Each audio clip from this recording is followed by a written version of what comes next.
Hey everybody, welcome back to the Nosebleeds. I'm Ethan with my partner, Josh. and coming fresh off our bye week. We had our bye week on week number 3, kind of figure some things out, get right, and we decided to kind of switch up how we do things over here. Took the bye week to kind of take a step back, get away, come back, reevaluate, just like teams do in the NFL, and we're back. And instead of doing a weekly breakdown of the previous week and having a 2-hour video, we've decided to really lean into what we really do every single week within our group. Which is just more fantasy based. Looking at fantasy players, who's doing well. We currently have a 10-man league going on right now, so yeah, we're switching More it up. Fantasy focused. Fantasy focused. Fantasy focused Halfwits Nosebleeds experience is kind of what we're leaning into. And to start this week, we have our fantasy team of the week for week 4. Yep. Going it from there, we're gonna keep going on with our gold star and our dunce cap of the week. Yep. Then from there, we're gonna do a stardom and a situm, and then a waiver wire pickup. Yeah, sounds good. Perfect. So we're gonna kick right off with our fantasy football team of the week.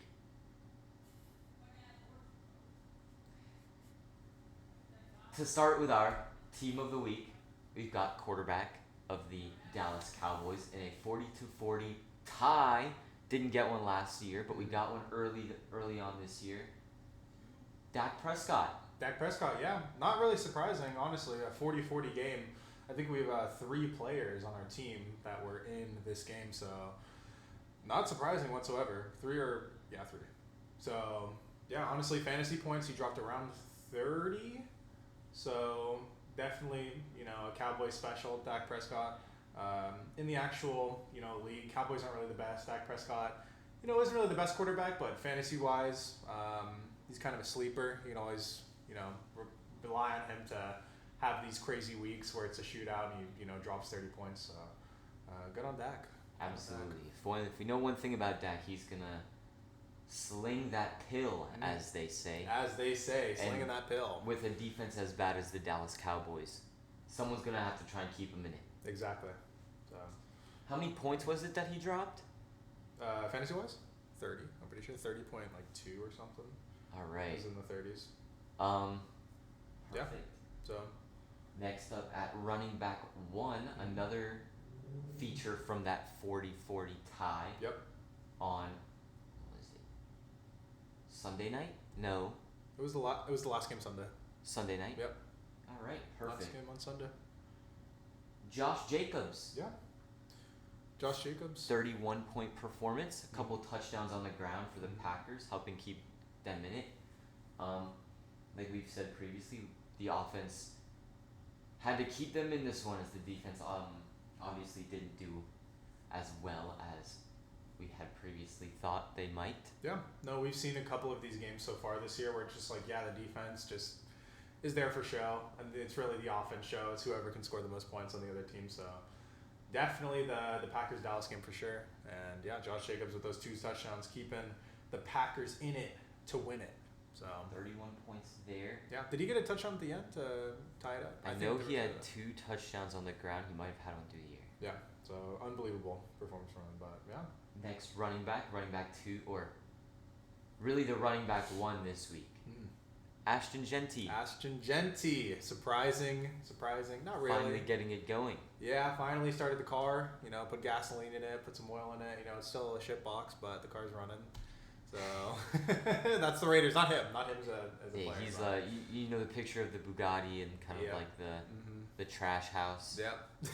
The He's trap that house. That's Bugatti, it. the trap Yep, house. exactly. 33 total points this week, including a 68-yard touchdown run. Yeah. I remember seeing that on Sleeper. I wasn't watching the game at that point. I think I started the game and I was like, this is shit. I turned it off. Excuse my language. Definitely his best game in the league so far. Got to showcase some of that ability to break tackles and make men miss on that 68-yard touchdown run. Yeah, definitely also increasing his yards after contact. Yes. I remember we talked about it last week, but that video didn't go out. So he, yeah. I think the major change between his last 3 weeks and his performance in week 4 was that stance change. Yeah. He brought back what's known as the Michael Myers stance. Yep. Where he stands straight up in the backfield. Yeah. I'm not sure why the difference is the difference, but my theory is he can see more when he stands straight up. Oh, comparing. If that's all it took for him to he is on the shorter side. He is also on the Raiders. So being able to see the whole landscape might be able to help him out. Right. Yeah. But bringing back the iconic stance is pretty legendary stuff from him. Yeah. 33 points. That's our running back 1. Josh Jacobs, 31 points. Our running back 2. Moving to receiver. Yep. Puka Nacua. Puka Nacua has been easily the best player in all of fantasy football this year so far. So definitely surprising. I don't think when we were coming into this, people were looking at him like that. I think in our draft, he got drafted round 2, pick 3. Mm-hmm. So he had 36 this week? Yeah. Against the Indianapolis Colts? Yeah, the Colts. And next week, the Rams are going against who? The Niners. God. He's going to drop like 70, dude. Alone. Tonight. That game is tonight as we're recording. It's Thursday night.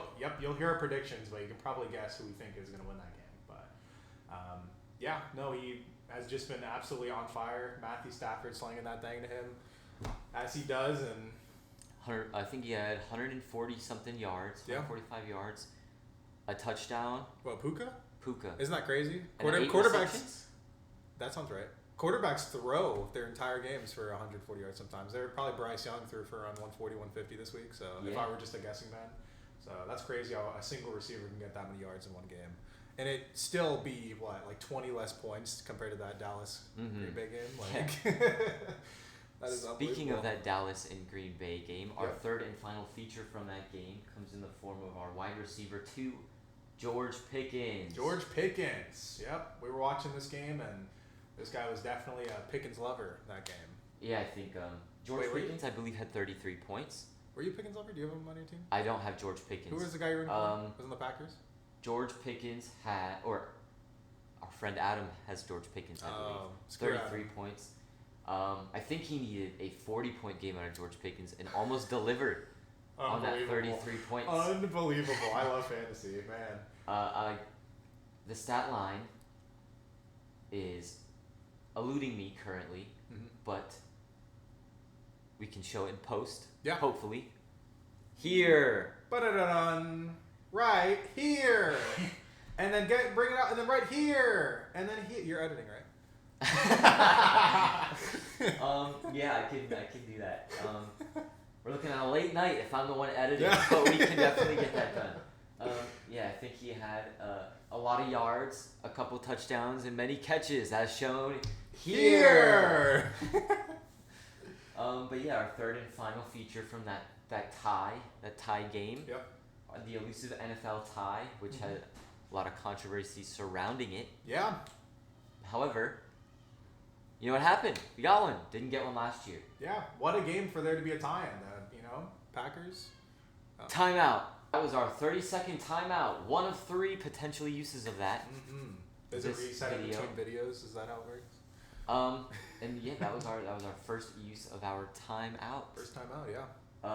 We're gonna pick it right back up with our tight end of the week. Tight end of the week. Facing our beloved Tampa Bay Buccaneers. Yep. Is Dallas Goedert. Yeah, not surprising. Definitely not surprising, but he had 2 receiving touchdowns. I think they were both 1 to 2 yard touchdowns there. In classic fancy shuffle pass ways. But other than that, 2 other receptions in the game coming for about 30-something yards. Yeah. But classic, just Dallas Goedert, middle of the field. Jalen Hurts sees him. Always open. Short passes, yeah. Pretty much always open. Dallas Goedert, useful in those short situations. Yeah. Especially when a couple guys that maybe we'll touch on later in this video aren't doing what they're supposed to do. Dallas Goedert's always there for Jalen Hurts. Yep.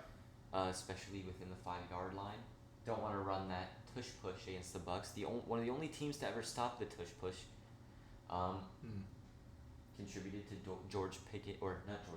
Dallas Goedert's incredible 19-point performance. Yeah, it's always important for the tight end quarterback just to, have good, good symmetry. I just realized what I was doing. Have good symmetry with each other. I was gonna save it for later in the video when we're talking about someone, but man, I'll do it again. But yeah, it's good for them to have a good symmetry with each other. There are some tight end quarterback combos in the league right now that don't really have good symmetry with each other. So I'll definitely talk about that later on. So I have some choice words. Yes. Moving on. To our flex position. Flex. We've got an unusual flex position top performer of the week. Yep. Between tight end, wide receiver, and running back. Mm-hmm. Our guy is Kenneth Gainwell. Yeah, Kenneth, you rock. Good job this week, man. You did great. I think they're on bye this week. Yeah, they're going into their bye week. Kenneth Gainwell. What running back 3 for the Pittsburgh Steelers according on that to depth Sleeper. chart. Yep, running back 3. Great performance. Fantastic. Out of the backfield, catching the ball. Did he get in the end zone? He dropped 30 points. I'm assuming he got in the end We'll zone. have his stats right here, flashing on the screen. 1, 2, 3, 4. Yeah. Kenneth Gainwell, great performance. 30, was it 31 or was it 29 point performance this week? Yeah. From Kenneth Gainwell. He had a 31-point performance, and that's because Jalen Warren is injured. So instead of playing Caleb Johnson, Caleb with a K, by the way, they're playing Kenneth Gainwell. Kenneth Gainwell. So, yeah, he did great. Steps up in a big way. 31 points, helping the Steelers. 2 rushing touchdowns. Get 100 their yards. win. Wow. 6 receptions. Damn. In the wonderful, beautiful country that I'd love to visit, Ireland. On the screen. We need to stop doing that. It's hard to edit. Yeah, you're making my job a little bit tougher this evening. But yes. Yeah. In Dublin, Ireland, first of the international games this season. I think there's one in London this week. There is one in London this week. And I think there's one in London next week. That's cool. I like that. They've got games all over. Or, no, second of our international games. I forgot. Week 1 between the Chiefs and the Chargers was in Sao Paulo, Brazil. That was in Brazil. I remember that. Yep. Kenneth Gainwell. Ladies and gentlemen. Kenneth Gainwell has made our team of the week. Team of the week. Good job, man. We're proud of you. All offense to start the video. All offense. But we're moving on to our defense of the week. Yep. With a team that put up 34 total points in the game. Yep. Benched the starting quarterback of the other team because the defense was playing so good, which led to another performance and a benching for this coming week. Dylan Gabriel will be the starter for the team of the Cleveland Browns, who the Detroit Lions ended up putting the smackdown on in week number 4. They 21 total points for the Detroit Lions. Yeah. You know what? I picked them up last week off the waiver wire. I'm surprised nobody's really picked them up or looked at them. Week 1, 2 points against Green Bay. That's not really surprising. Good Green Bay defense. I think Tucker Kraft was also going crazy that first week. Bears, 9 points. It's not horrible. Projected 7. Against the Ravens, 10 points, not bad. And then 21 against the Browns. And they're going against the Bengals next week. So we'll definitely see some whoopage. Yeah, both teams in Ohio really are the teams you want to plan for when picking up a defense, it seems like. Yeah. Unless Dylan Gabriel turns out to be, the dog pounds guy. Rookie out of Oregon, Dylan Gabriel. Ladies and gentlemen. Thrusted into the starting role. Yep. But anyway, I digress. Defense of the week, Detroit Lions, 21-point performance. Right here. Bing. All right. Bing. Moving on to the last position in our team of the week. Yeah. Kicker. We gotta love the kickers. Love for the kickers. Yep. We love our kickers. Our kicker of the week. Yep. Plays for none other than the Chicago Bears. Yep. And his name is Cairo Santos. Oh man, that's a kicker. Cairo Santos had a wonderful game. I believe of 20 points. His stat sheet will be right here. I love Cairo Santos on the Bears. Yes, had a great game in a win, a 1-point victory against the Las Vegas Raiders. They sure did. And I believe a lot of those points came from Cairo Santos. And that will be it for our team of the week. Great job to all of those guys making Good our job. team of the week. for Honorary number gold 4. stars to all of you. But we're moving on to our real gold stars of the week. But we sure are. Our gold stars. Gold stars. We should stop doing that. It's hard to edit. But it makes for a better video. If you want to spend the time editing it, I'm fine with I will do that. My gold star of the week goes to the rookie we talked about earlier for the Las Vegas Raiders, Ashton Jeanty.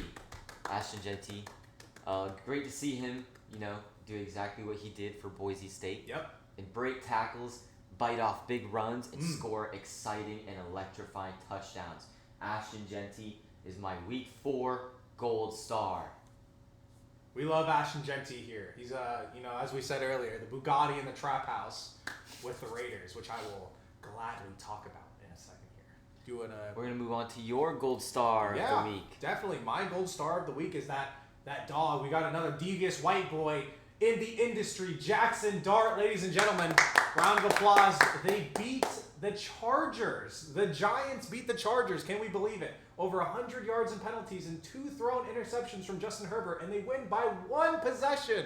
1 possession. Jackson Dart, a win on his debut. With a rushing touchdown. Very impressive.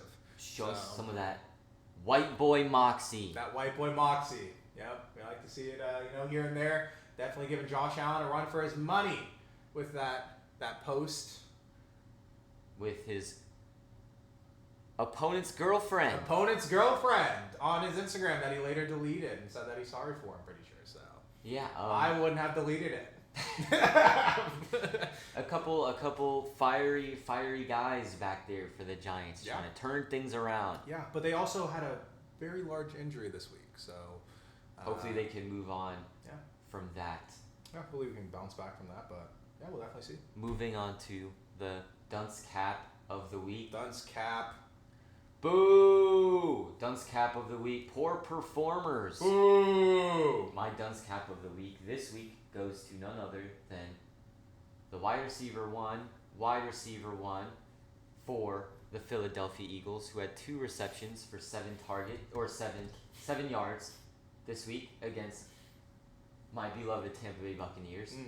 A.J. Brown. A.J. Flippin' Brown, the wide receiver 46 as of week 4. A.J. Brown went on to popular platform. Yep.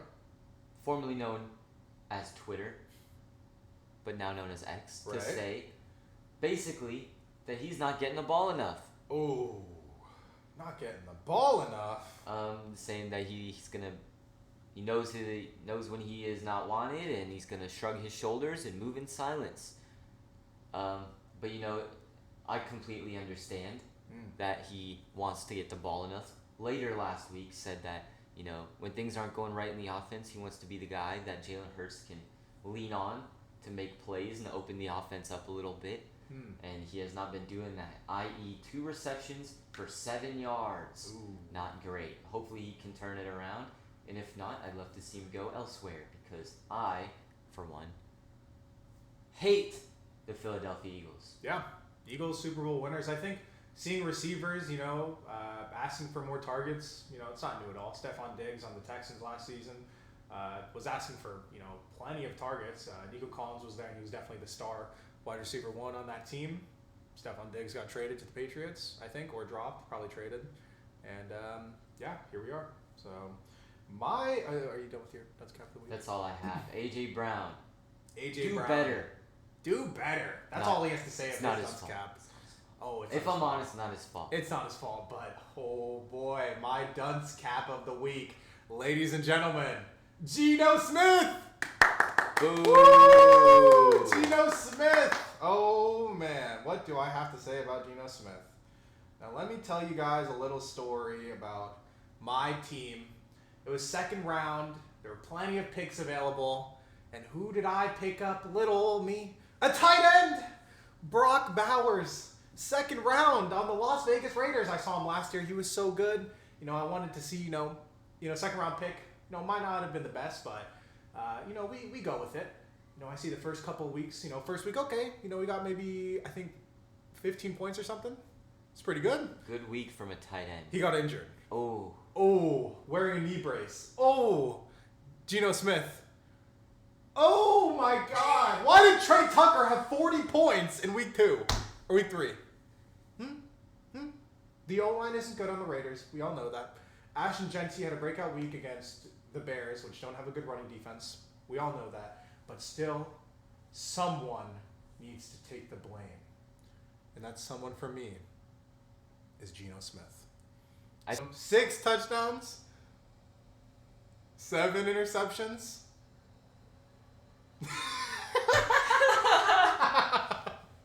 Okay. Oh man, that might be the worst thing. 6 touchdowns and 7 interceptions. It just isn't balancing out. All right. Geno Smith, you need to do better. I think he doesn't have enough time in the pocket. But even if he did have enough time in the pocket, he wouldn't be good enough. All right. Last year on the Seahawks, he was trash. All right. And now the Seahawks have Sam Darnold, a much better quarterback. I had Geno Smith in the playoffs last year for fantasy, and I lost every playoff game. So I personally don't like Geno Smith, and I think he deserves the dunce cap for the week for me. So Yeah, 7 interceptions in 4 weeks is certainly not. how many touchdowns did he have? 6 total touchdowns. And how many interceptions? 7 interceptions. Oh. Okay. Moving on. Dunce Moving caps of the week. Yep. Dunce caps, gold stars. Now we're moving on to our stardoms and our situms for week number 5. Fantasy. Start and sits. Week 5 of fantasy. Do you want to go first, or do you I want? will go first. I'll take this opportunity. I think for my first start of the week, going into week number 5, if you have Jalen Waddle, start Jalen Waddle.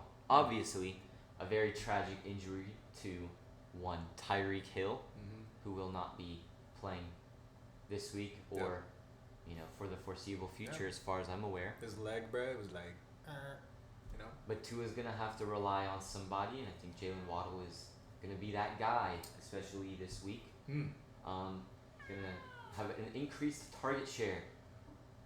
Yeah. Moving on to my second start of the week is Amari DiMercado of the Arizona Cardinals. Yep. I think my theme of the week this week for my stardoms is next man up. Jalen Waddle having to be thrust into that wide receiver 1 role with the injury to Tyreek Hill, and now Amari DiMercado having to be thrust into the running back 1 position from injuries to James Conner and Trey Benson. I think Amari DiMercado has showed that he is capable of, doing what he needs to do, getting carries out of the backfield, receiving the ball, making man miss, getting in the end zone, and now he'll, have more opportunity to showcase his skills. Yeah. Amari DiMercado, if you have him, start him. And my final start of the week, going against your defamed Geno Smith, is the Indianapolis Colts defense. Like you said before, 7 total interceptions through 4 weeks. I don't see why anything is going to change this week. More interceptions than touchdowns. Colts defense has been really great to start the year, and I think nothing will change this week against a turnover-prone Las Vegas Raiders team. Oh, yeah. If they can contain Ashton Genty, they're going to get a lot of points in fantasy football this week. The Indianapolis Colts defense, if you have them, start them. Start them. You can go ahead 100%, into your starters. Yeah, I'd love to start. I think mine is very safe. My first one is definitely Puka Nacua. If you have him and you're not starting him, what are you doing? Is this your first year? What round did you get him in? I want to be in your league. He's been absolutely on fire. Matthew Stafford, giving him all the targets he wants. More touchdowns this season than probably the entire Raiders team combined this season. I'm kidding. But I wouldn't be surprised, honestly. Definitely for sure. Start Puka Nacua. Number 2, I have the Lions defense against the Bengals. So that one's definitely going to be a absolute shutout for that Lions defense. Jake Browning throwing to Jamar Chase, apparently. We've seen him a little bit this year. I think he dropped like 3 points, then 7 points, and then 37 points, and then like 4. So Bottom line, the the Bengals are going to need a miracle to win this game. Yep. And with the way their offensive line looks, it's not looking good. So if I see a miracle in that game, you'll hear from me next week. I trust me, you will. So, yeah. And then number 3, I definitely have Christian McCaffrey. Play him while he's still healthy, because clearly he's taking all of the life force from everybody in the NFL to stay healthy this year. So yeah, so many injuries. Yeah. And yeah, do you want to start with your sits? I will start with my Week 5 sit-ems for this week. My first sit of the week is Zach Charbonnet, running back, or part of that two-headed monster in Seattle, going against one of the best run defenses in the league in the Tampa Bay Buccaneers. Bias aside on that one. Saquon Barkley, not a lot of success last week, had a fake push touchdown. And other than that, they had Breece Hall the week before, not a lot of yards on the ground. And then in week 1, Bijan Robinson, who is up there with running back 1 for fantasy football, did not have a lot of yards on the ground either. So Zach Charbonnet, if you have him, sit him this week. Sit him. Not looking great for him matchup wise. Moving on, kind of the opposite of your final stardom of the week, Jake Browning. Going up against a very talented and opportunistic Lions defense, having to go up against Aiden Hutchinson, Brian Branch, and I forget his name, Al-Quidi Muhammad, the star of 2 weeks ago's Lions defensive performance against the Baltimore Ravens. And we know the Bengals offensive line is not great, and Jake Browning is prone to interception. Yep. So if you have Jake Browning and you have been starting him, might want to sit him this week. If you have been starting him, there's no hope for you. You were probably 0-4. And my final sit-em of the week comes from London. Sunday morning. From the Minnesota Vikings, going up against a very good defensive front of the Cleveland Browns, Jordan Mason. Might want to sit Jordan Mason this week, having to go against the rookie Mason Graham, as well as Myles Garrett. Yeah. I know Jahmyr Gibbs had a lot of success last week running away from Myles Garrett. However, that's Jahmyr Gibbs, one of the fastest running backs in the league. And this week, they're going to be relying heavily on Jordan Mason against the very talented defensive front of the Cleveland Browns. Funny that you so should. if you have Jordan Mason, you might want to sit him this week. Yeah, I'm playing Jordan Mason on my team. He's my flex. Well, I don't really. It's heed either my advice. him or Devonta Smith against the Broncos. So I'll take Jordan Mason. Sadly. Sure. So yeah, and for my sits, was that all for your sits? That's all the sits. For my sits, week 5, I kind of emulated what you had a little bit. Number 1, crazy take here. Don't play Jamar Chase. Unbelievable take. The wide receiver 1, the 1-1 in the draft, I'm telling you to not play him in week 4. That means something awful has happened. Okay? I think he's like the 40th wide receiver right now. He's low. You know, there definitely has to be better options for us. Like Ethan was saying earlier against the Lions defense, I don't think Jake Browning got it. I don't think Jamar Chase is going to touch the ball. I don't think he's getting more than 3 receptions this game. Ooh, that's a bold take. That is a bold take, ain't it? All right. That's what we do here on the Nosebleeds channel. Bold takes. Bold takes that you don't see anywhere else because of how good they are. Hot takes. Cool it down. So, yeah, don't play Jamar Chase. I think there's definitely other receivers, even on the waiver wire, you can get that have a better odds, better chances of putting up the numbers that he's probably going to put up. I'm going to say he's going to get, 2 receptions for high yards, maybe a touchdown. He'll get like 10 points, which isn't bad, but there are definitely better options out there. You know, you could have your wide receiver 3s like Trey Tucker getting 40 points. So, yeah, anything's possible. Number 2, definitely going to have to go with Carson Wentz, the backup Vikings quarterback, backup for J.J. McCarthy. What happened to J.J., by the way? I believe it was it an ankle? I think it might have been an ankle. An ankle, yeah. So, I know, kind of hypocritical of me for saying to sit Carson Wentz, but I'm starting Jordan Mason. So, you got to, take it. I can't do this anymore. I feel like I do this just naturally. And every time I did it last time and I got laughed at. So, yeah, don't play Carson Wentz. I think the Vikings are going to get smacked. So, wish them the best. And also, another one of my sits, kind of out of nowhere. If you're playing this guy, you're a knower. I'm going to have to go with David Njoku, tight end on the Browns. He's really been doing well this year. I had him last year before he got injured. Very consistent player. Definitely got his points and got out. Didn't really overperform. But this year overall, he hasn't really been doing the greatest. Last week against the Lions, he got 3. And he's going against that Vikings defense. Projected 8. So he's projected 9 against the Lions. He got 3. Projected 8 now. We'll see how he does. But yeah. Not his best season this year. Huh? Not his best season this year. Yeah, no, for sure. I drafted him last year. He was a cornerstone of my team. So definitely a good player, but not this year. So. All right. Moving on to our Week 5 waiver wire targets. Waiver wire targets. Exciting stuff here. All right. If you're still looking for some players to add late in the week, yep, I would suggest you look at one Rachaad White or Sean Tucker. Those are the running back 2 and 3 for the Tampa Bay Buccaneers, having to kind of split the workload to make up for Bucky Irving. Rachaad White has been very productive this season in the limited carries that he's got behind Bucky Irving. I think he had that game-winning touchdown against the Texans in week number 2. Yep.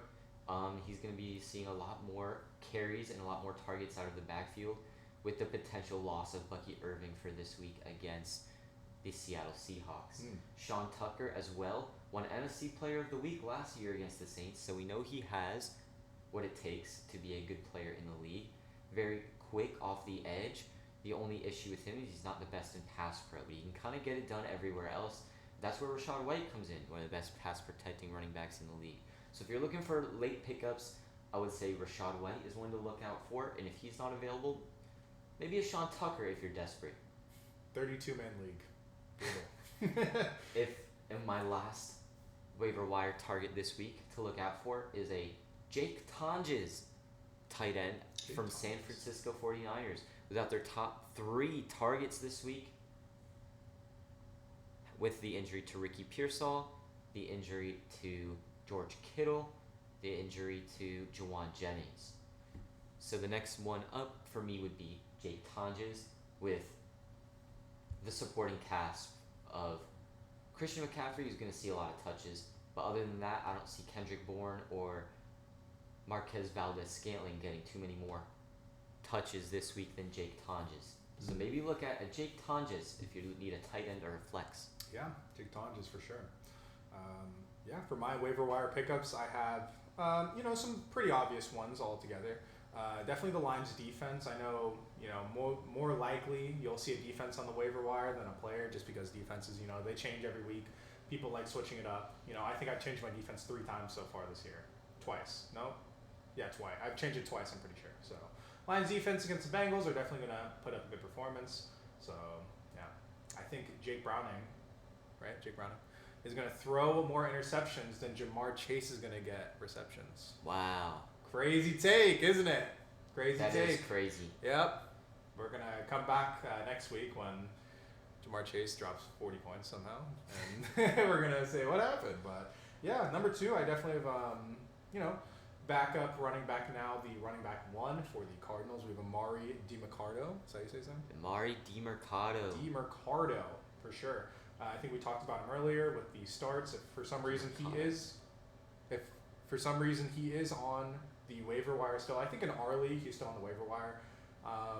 Definitely pick him up and play him this week. Cardinals against a team that exists. Pick him up, play him. So yeah, running game on the Cardinals, great player for sure. And for my third waiver wire pickup, definitely go for Malik Washington, another target that definitely got elevated because of Tyreek Hill's inevitable. It's not inescapable. Why are these words coming to my mind right now? His inconvenient injury. Jalen Waddle, wide receiver 1 now, and then we have Malik Washington as that wide receiver 2. Definitely going to be getting more targets from Tua. I don't know how well those targets are going to be. They might,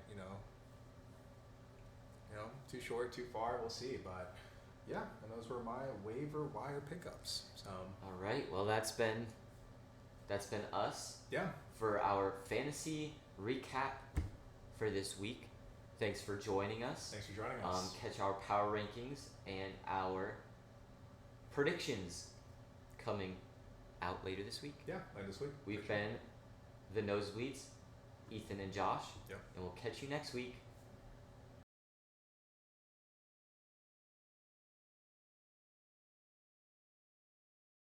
I think that's completely fair. Yep, 6 touchdowns.